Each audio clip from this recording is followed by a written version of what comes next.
Hello folks, and welcome to another Star Wars mod for Skyrim.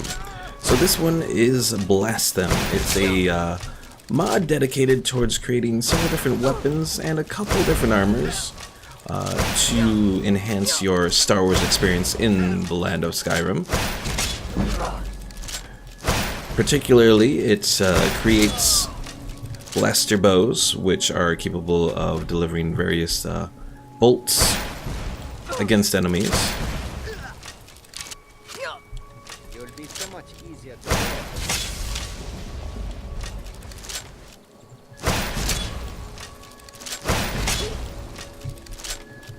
It also gives an array of armor. The first starting armors that will be available will be a Rebel Trooper form of armor, a bluish and leather mixture. It's a light armor, but still capable. The second armor that will be available on release is a Stormtrooper armor. It is a retextured bone mold set and should provide a heavy armor capable of dealing with rebel scum.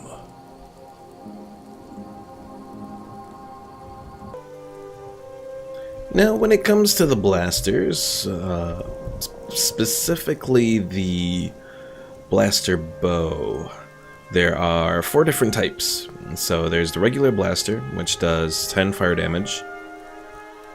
There's the disruptor bow, which does 10 poison damage and also has a chance to disintegrate a target. The ion bolt does 5 shock damage and an additional 5 per second to dwarven units. And then finally there's the stun bolt, which stuns a target for 10 seconds. Each of these bolts also do 10 damage each, which along with the blaster bow is a decent amount of damage. So you'll notice that each of these have a different look to them. The blaster bolts are a little red, the disruptor bolts are a little orangish yellow, the iron bolts are a blue, and the stun bolts are more of a gray. So let's test them out over here real quick, just to show what they're capable of. Now, the idea behind the bolts was pretty much to make a weapon that's more suitable for later on in the game.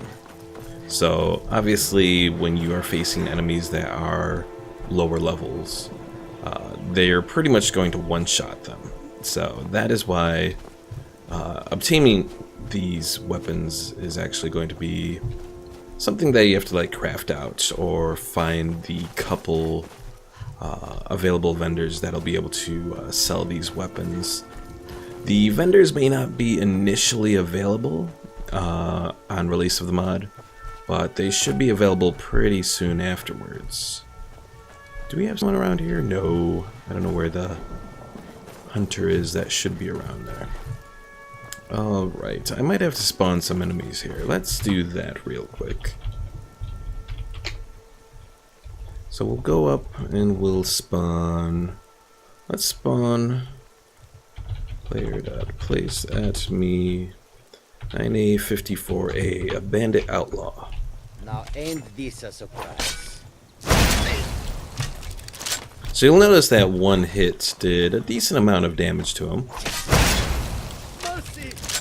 And he's weakened, and that wipes him out.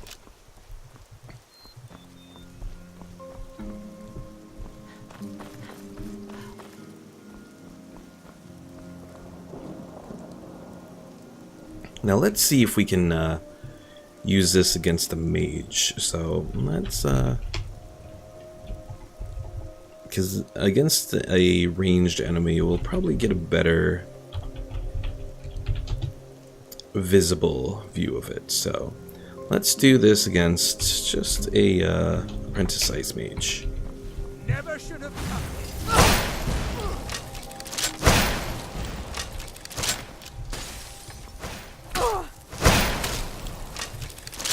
Alright, so this one's going to be a little troublesome. Let's try Disruptor Bolt on him.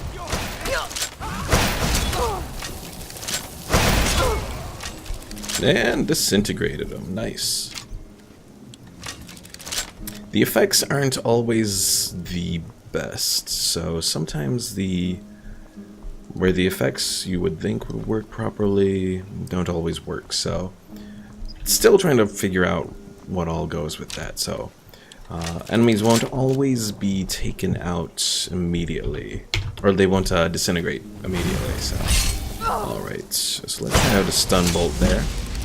Now stun bolts on a blaster bow are pretty much 100% unless the enemy can't be stunned.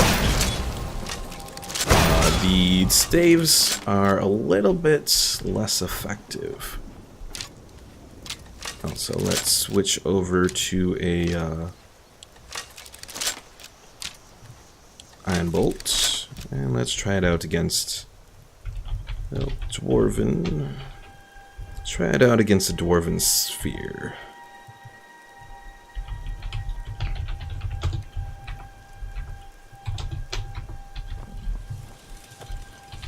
Is this one actually an enemy? Apparently this one is not an enemy. This one can't even be interacted with. Okay, there's something funky about that one there. So let's just...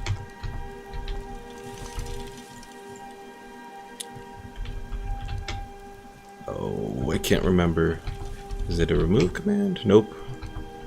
Yeah, kill should have gotten rid of it, but apparently kill did not do that, so there's something funky about that dwarven sphere there. Alright, let's try this again.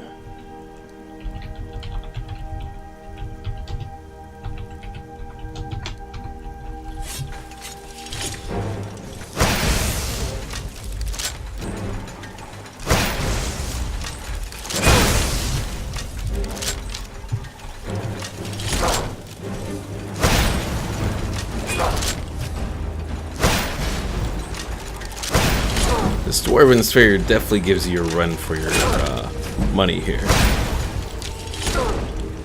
But hopefully with our iron bolts, we'll cause enough damage over time to it to take it out. Alright. A little troublesome, but overall not too bad. Now, of course, we are operating on a higher health level right now, so kind of cheating a little bit. Now, when it comes to the staves, we are actually, let's go up here. So the blaster staff is a semi-automatic blaster, which means that you have to either pull the trigger if you're using a controller, or tap the left mouse button to fire it. So, just as an example. Fortunately, you do not have to hold on to it, or you do not have to charge it up. It's possible to hold a charge on it, but it's not necessarily something that you need to do. So, let's try it out against another enemy here. Now, you'll notice that he was staggered a little bit there. That's one of the key features of the blaster staff and the blaster pistol, is that they can stagger enemies, which can definitely be useful. The stagger effect does not always hit.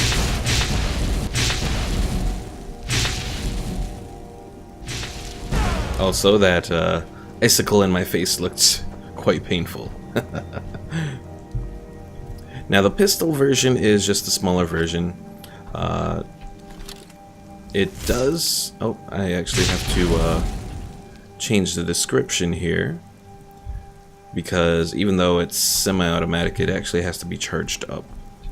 So let's try that out. Now, the pistol versions will generally do more damage, but will require a little bit of a charge up.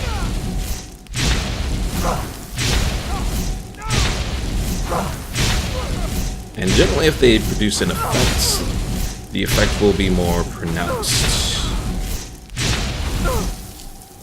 In this case, not quite so much.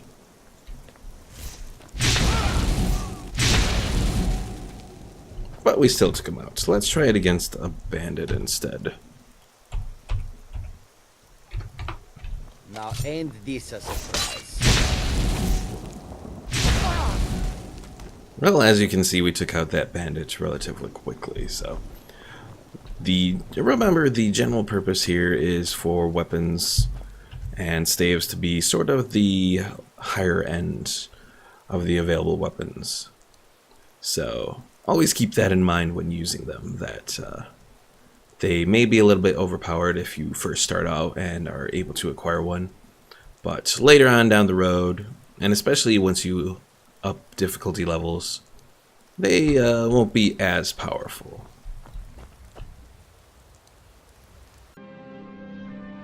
There are several new options available in the Blast Them mod. First of all, most importantly, are the large variety of weapons that are available. The weapons you can access through the iron section on the blacksmith forge. And there you will see the blaster bow and its various bolts that are craftable. A blaster bolt, a disruptor bolt, the iron bolt, and finally the stun bolt. After that, there are various other blasters that act more like staves than they do a regular crossbow. So the blaster pistol is a smaller blaster. It's capable of doing various fire damage as well as stagger. For those looking for a quicker weapon, we have the blaster staff. It does less damage and less stagger, but has a quicker attack. There are also the blasters. There are also the disruptor blasters that are capable of disintegrating targets, as well as doing poison damage over time. Particularly the disruptor pistol can do 100 points of poison damage.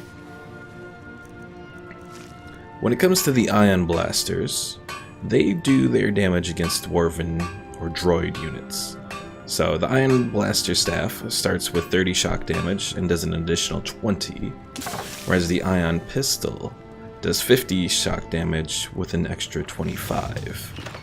Generally, pistols are more powerful than the blaster staffs, but the blaster staffs are generally able to produce a quicker attack. Finally, there's the stun blaster staffs. So, with the stun blaster staff, it does 15 points of frost damage, the least of any of the blasters, but has a 20% chance to stun, whereas the stun pistol does 25 points of frost damage, with a 50% chance to stun. Outside of the various weapons, there are also 2 sets of armor right now. The Rebel Trooper armor is available in the hide section and includes Rebel Trooper boots, bracers, a chest piece, and a helmet. Secondly, under the steel section are Stormtrooper armor. The armor, boots, gauntlets, and helmet. The Stormtrooper armor is considered a heavy armor, whereas the Rebel Trooper armor is considered a light armor. You're dead. Come on. If you enjoy this mod, be sure to subscribe to my YouTube channel to stay up to date on all of my various Star Wars mods, as well as to view various gameplay videos for both Skyrim and other games. Also, don't forget to leave a like on this video, as it always helps out my channel and it lets me know if you enjoy the mod. If you encounter any issues with the mod, whether it are bugs or other issues, feel free to leave a comment below and I'll be able to get to them as soon as possible.